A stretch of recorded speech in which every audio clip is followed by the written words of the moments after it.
شاید بہت کم لوگوں کو معلوم ہوگا کہ واخان کوریڈور کہاں ہے اور اس کی اہمیت کیا ہے۔ واخان افغانستان کے صوبہ بدخشاں دور دراز علاقہ میں واقع ایک پٹی ہے جو چین کے صوبے سنکیانگ تک پھیلی ہوئی ہے۔ یہ دراصل ایک راہداری ہے جو پاکستان کو تاجکستان سے جدا کرتی ہے۔ یہ راہداری پاکستان میں چترال تک لمبی ہے۔ یہاں کی بکھری ہوئی نہایت مختصر آبادی واخی زبان بولنے والے خانہ بدوشوں پر مشتمل ہے۔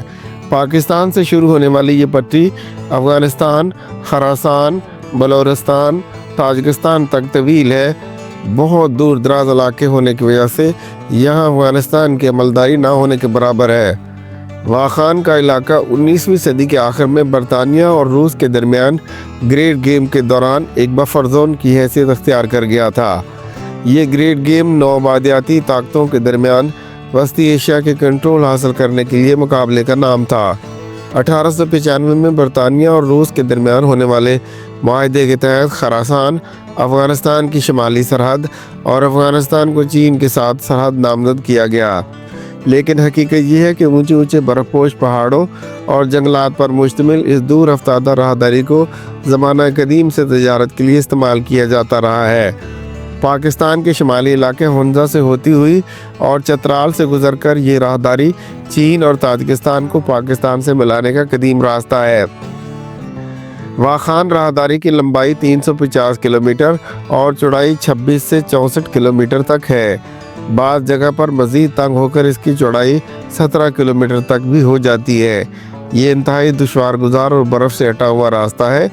بدقسمتی سے افغانستان میں طالبان کی موجودہ حکومت نے اپنی سرزمین کو دہشت گردی کے لیے رہائشی کالونی بنا دیا ہے، جہاں ان کو امریکی اسلحہ، گولہ بارود اور بختر بند گاڑیوں سمیت زندگی کی ہر سہولت مہیا کر دی گئی ہے۔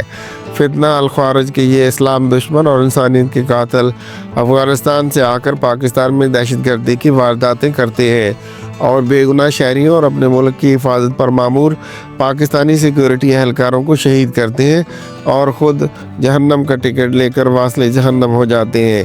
ان خارجیوں کی تربیت اور مالی معاونت بھارتی خفیہ ایجنسی را جو پوری دنیا میں دہشت گردی پھیلاتی ہے، اگر اس کو دہشت گرد ادارہ کہا جائے تو مناسب ہوگا، فراہم کرتی ہے۔ بدقسمتی یہ ہے کہ زمانہ قدیم سے اس اہم تجارتی راہداری کو دہشت گردوں کے لیے کھلی گزرگاہ بنا دیا گیا ہے۔ دہشت گرد اس راستے کے ذریعے پاکستان، چین اور وسطی ایشیا میں داخل ہو سکتے ہیں۔ واخان کوریڈور اب تک غیر محفوظ راستہ ہے۔ اگر اس راستے پر مناسب سیکیورٹی اقدامات نہ کیے گئے تو یہ دہشت گردوں کے لیے ایک ٹرانزٹ ہب بن سکتا ہے جو پورے خطے کے استحکام کو خطرے میں ڈال دے گا۔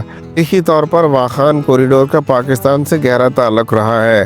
برطانوی دور کی سرحدی نامزدگی سے قبل یہ علاقہ موجودہ پاکستان کے خطوں کے ساتھ مضبوط اقتصادی اور ثقافتی روابط رکھتا تھا۔